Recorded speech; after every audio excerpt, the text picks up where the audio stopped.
Hey, you guys. I am Alicia Robertson. I am a wife, mama, coach, and founder of the Purpose to Service Academy, which is my 12-month group coaching program for coaches and online service providers. So I know I normally only go live here on Mondays, but I woke up with a few thoughts and I wanted to talk to you guys today. So I'm hopping on here for like this super like impromptu little live session, but um, I really wanted to talk about the topic of accountability and the topic of personal accountability because I think when it comes to coaches and online service providers who are joining courses or searching Google for hours for the answers or hiring coaches, that personal accountability factor really does play a big role in how well you do in the programs that you have invested in. So over the past, I say like 7 years, I have worked with a lot of clients in many different industries. And the biggest difference I see between those who have done really well, so like gone and thrived in their business, and those who either didn't really follow through on what we went through or who ended up just, deciding that entrepreneurship wasn't for them. It was really a big case of personal accountability. So those who have done really well didn't wait to be told what to do and when to do it. And they didn't wait until they were motivated by an outside source to show up for themselves and to do the work. So when I hear coaches and online service providers say they couldn't finish that course or they couldn't do the work or they couldn't show up to calls because they needed accountability, what I hear is you don't care enough to show up for yourself. So I'm not saying that having an accountability partner is wrong. I fully believe in having people that you can go to and bounce ideas off of and kind of, again, hold each other accountable. I am in spaces like that myself. And in fact, I believe it's like science, like back that 90%, you are 90% more likely to hit a goal if you have someone who is there checking in on you on like a regular basis. But so I'm not saying that having an accountability buddy is wrong. I'm not saying that you shouldn't desire or shouldn't want outside accountability.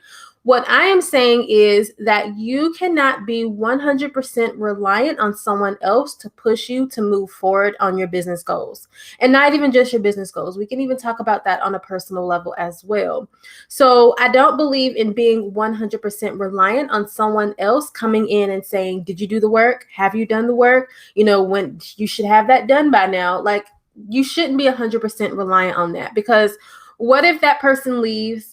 What if they drop the ball and they don't check in with you? Do you just say, forget it, I'm not doing this today? Like, it's just not going to get done just because an outside source is no longer holding you accountable. Like, who wants it more? Is it your accountability buddy or is it you? Like, no one should want your success. No one should want you to hit your goals. No one should want you to pursue that big idea more than you. And when we put all of that like energy into waiting for our accountability buddy or waiting for someone to check in on us, we are not motivated enough to do the work ourselves. And like I said, if you are constantly saying that you can't show up for yourself, if you're constantly saying you can't finish this course or you can't do this and you can't do that because you are not being held accountable, honestly, what I'm hearing is that you don't want it bad enough and that you are not in a position to where you're motivated enough to even show up for yourself.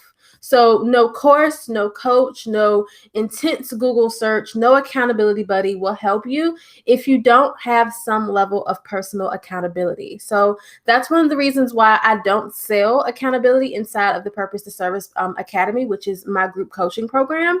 It's because while we have baked in so many personal touch points to help you to progress through the program, I really want people there who are self-motivated and who don't necessarily rely on accountability to go after what they want. So I do check-ins inside of our community. We have a map of like how you should progress through the program. I have opportunities for people to meet up with each other. We do co-working sessions. I do check-ins. I do all of that. But for any reason you don't get checked in on, or for some reason you miss a call, I don't want you to be so reliant on me holding you accountable that you don't feel like you can't do your own work. or that you feel like you can't show up for yourself, or you're so reliant on someone else checking in on you that that's the only way that you can get up and like get things done. So today I wanted to chat about how to strengthen like your personal accountability muscle and to just be more mindful of how you are holding yourself accountable and not putting so much of that accountability on other people or on other outside sources. So the way I highly recommend beginning to in the of holding yourself more accountable is to get very, very clear on your why. So what is the bigger reason you're doing this beyond just growing your business? So what is like your key motivator? So simply saying I want a successful business isn't going to be enough to get you out of bed when you're tired, or to get you on that call, or to finish up your work when all you want to do is watch Netflix, or all you want to do is sleep. So what is the bigger reason behind why you're doing what you're doing? Is it to help put your child through college? Is it to help orphans? Is it to feed countries who, may not have the means to be able to feed themselves? Like, what is the deeper reason behind doing what you're doing? Because simply saying, I want to start this business, I want to be featured here, I want to make this money, like that isn't enough for you to keep showing up for yourself and doing the work. So for me, one of my big key motivators is my daughter loves being outside, and I want to be able to get her a big backyard to play in and to run in. Like, I want her to have that experience, and I want her to have experiences growing up that I wasn't able to have. So me showing up every day in my business, me making sure I have consistent income coming in is helping to fuel that why. So even when I don't want to, even like on today's, like today, when I literally like am just so anxious that I just want to get back in bed and just curl up and watch TV, like knowing that I want her to have a better life than what I had when I was growing up is like my key motivator for getting up and doing the work. That is my why. Another one of my whys is I fully believe that I have been called to impact other women who are looking to create sustainable, simple businesses, but are looking to also turn what they have been called to do into some type of money generating business as well. And I feel like if I don't consistently show up, if I don't do the work, if I don't fulfill my calling, then you can't fulfill yours. And I don't want to do a disservice to you because I simply am too lazy, or because I was simply waiting for someone else to motivate me or someone else to check in on me. So what is that why? Like, what is that thing that is making you get up and do this every single day? And it has to go deeper than just the surface level. So like, business is hard. Entrepreneurship is hella hard. So saying I just want to start a business because it's cute, or because Twitter told me I had to, like, that's not enough for you to show up for yourself. That's not enough to keep you going. So really commit to digging into like, okay, what is the bigger reason why growing this business is important to me right now? Like, what is it that I'm truly aiming for, even outside of entrepreneurship? Like, why is this so important for me to do right now? And I want you to continue to remind yourself of that every single day, because that is what's going to hold you accountable. Like, that is what's going to get you up every day. So if you've been struggling to hold yourself accountable, or if you've been so reliant on other people to hold you accountable, I want you to dig deeper into your why and to use that to motivate yourself on a daily basis. All right. The second way to hold yourself accountable, I suggest, is doing a time audit. So a lot of people say, well, I don't have accountability because I don't have enough time to start on my business or work on my business, or to, reach out to potential new clients. And again, I think that is an excuse that we often use. So what I want you to do is thinking about doing a time audit. So I want you to go throughout your one day and literally just keep track of everything that you're doing throughout your day, and also making sure that you are letting yourself know how long is this taking you to do. So if your commute to work is 30 minutes a day, right, commute to work 30 minutes. If If you are at work from 9 to 5, okay, right, 9 to 5, an 8-hour shift. If you have an hour for lunch, make sure you're writing that on your time audit. And I want you to do that for every single thing that you do throughout the day, even if it's just scrolling through Instagram, even if it's just watching me on here. Like, I want you to write every single thing down and then write how long it took you to do those things or how long you spent on those things.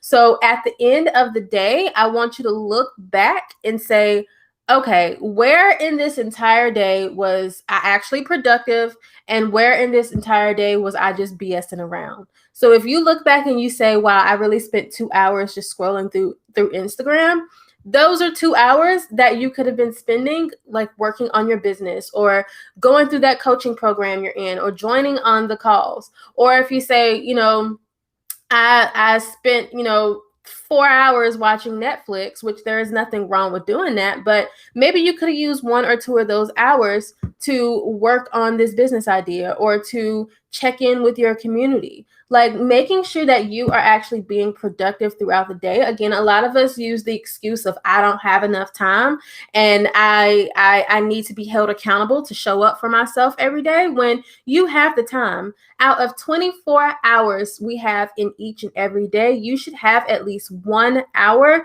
to commit to doing the work, to commit to showing up for yourself. And if you truly do not, if you're like, Alicia, I truly do not have an hour, then that is a problem. You need to reevaluate, you need to reprioritize, because if you don't have an hour to yourself out of 24, not including sleep, that is a real problem. All right, so the third way to hold yourself more accountable is to simply protect the time that you do have. So if you know that you only have 1 hour a day to work in your business, to tackle your business or do whatever, then you need to make sure that you are being very protective of that time. So how are you holding yourself accountable to working in the hour or the 2 hours or however many hours you have each day in your business? So one of the ways to do that is to set boundaries. So if you know you have 1 hour, you got to cut off the distractions. You need to turn off the TV. You need to give your kids their iPad. You need to tell your husband or your wife or your spouse that this is your hour to commit to doing what you need to do, and that you need to be fully focused in that 1 hour. The next thing to do is to communicate those boundaries with those around you. So again, if you have someone other living with you, so if it's your spouse, letting them know, hey, I have this allotted amount of time that I need to do some work. Please don't bother me. Like, please leave me alone. Like, communicate those boundaries. That's the issue, I think, with a lot of us when we set boundaries. It's like, yeah, I have this boundary. Ain't nobody gonna cross this boundary. And then the problem happens when we don't communicate those boundaries with the people who are around us on an everyday basis. And then as soon as they intervene, we get completely thrown off, and then there goes the boundary out of the door. So make sure that you are also communicating those boundaries with those around you as well.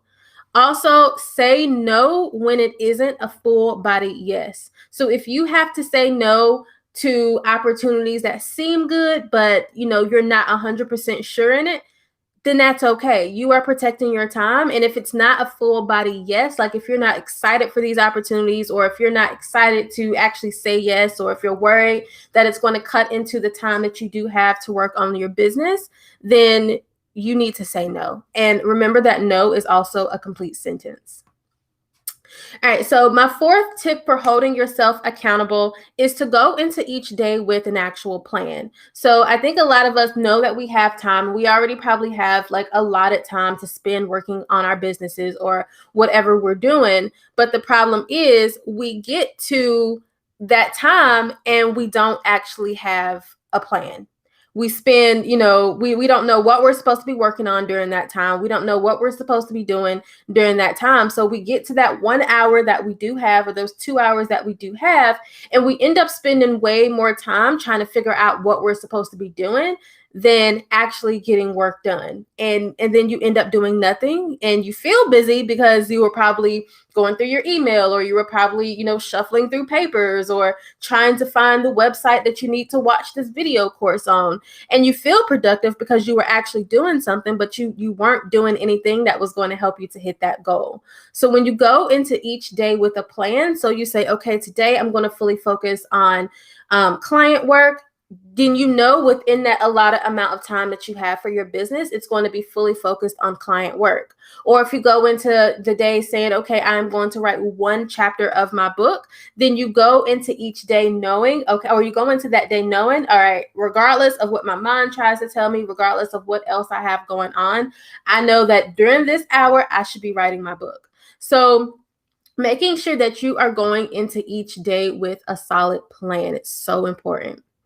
And then finally, make sure that you are checking in with yourself weekly and actually putting that time on your calendar. So I want you to think about, okay, on Fridays, let's say you put a few minutes on your calendar that just says like, check in with yourself. I want you to go back through the week and just kind of assess what you accomplished, assess if you actually took time for your business, look at like the things that you accomplished. So were these tasks that were actually going to help me to hit my bigger goal? Did you, do things like clear out your inbox, or did you check in with the coaching community that you signed up for? Did you take a lesson in that course that you signed up for? I want you to get in the habit of checking in with yourself weekly versus, waiting for like an accountability partner or someone to check in with you. So if you can bake that into your weekly schedule, then you know that you are checking in with yourself, but of course, holding yourself accountable by saying, okay, I know this is what I was supposed to get done this week. Did I actually get these things done? And you necessarily don't need other outside sources to be able to do that weekly check-in with yourself. So those are just a few tips on like how to hold yourself accountable. Again, I think the biggest problem with coaches and online service providers is that they're waiting for someone else to check in with them. They're waiting for someone else to make sure that they're doing the work. They're waiting for someone else to motivate them or push them. But again, you have to want it more than your accountability buddy. You have to want it more than the course creator that you signed up for. You have to want it more than your coach. And if you don't, you'll just waste your money on all of that. Like if you don't want it bad enough, don't bother investing in it. And I realize that this is often a lot easier said than done, especially if you have been really reliant on outside sources to hold you accountable. So I created like a template, and it's like a walkthrough. It's a Notion template and a walkthrough video called the Purpose to Service Guide. And I created like this guide because one of the biggest hesitations from my audience with joining my program is that they are worried that it will just become like another course that they don't finish, or it'll end up just being another course that they sit on the shelf and like it just sits there and collects dust. So I created like this success guide to really just solve that problem. So I walk them through how to get set up inside of the program. So how do they get started? I use the guide to teach them exactly how to make time in their day for the program, even if they do truly feel like they are too busy for it. In this template, I make space for them to like track their goals and to set their goals for like the 12 months that they are in the program. And then I also created like a mock timeline for my program so that they know, okay, this is when I should have completed these lessons. This is when I can plan to actually launch. So it gives them like a timeline of what they should be expecting when, so that they can track their progress on their own and again, hold themselves accountable. So I really just use this kind of template to lay out what the next 12 months for them will look like inside of the program and when they can expect anything. So again, they can go back and continue to hold themselves accountable. And then I also added in like some tips on accountability and like, again, how to check in with themselves. So I created this as a bonus for those who join my program, the Purpose to Service Academy, by May 31st. So the Purpose to Service Academy, if you guys may or may not know, is my 12-month group coaching program that walks overwhelmed coaches and online service providers through the process of simplifying their business by launching and fully focusing on like their one signature service offer. And then how can they serve their clients with less stress and more intention? So I do this in the program. I take them through my 5-step framework where you will create your framework. You will nurture your audience pre-launch so that you're not launching to crickets. You'll create and launch your offer and create your stress-free client strategy. And by the end of our time together, you will have a fully launched, like 4-figure priced offer, ongoing marketing strategy, a better understanding of how to serve your clients without completely burning out or without it completely like taking over your life. So I created that guide to really help people who were hesitant to join the program because, you know, they were like, I don't have enough time, or I'm afraid it's just going to be a waste of money. And I wanted to eliminate that hesitation. So I created that success guide as a bonus. But the only way that you can get that bonus is if you go ahead and apply before applications close on May 31st. So if you want to get your hands on that bonus, you can click the link in my bio to apply for the program, or you can head to purposetoservice.co as well to apply. But if you have any questions about holding yourself accountable, about personal accountability, if you're not sure why it's so hard for you to hold yourself accountable, or if you have any questions about applying to the Purpose to Service Academy, definitely shoot me a DM, let me know. Or if you're watching, I think you can DM me. Yeah, you can DM me on Instagram too and on Twitter. But yeah, let me know if you have any questions about any of that, and I will chat with you guys later.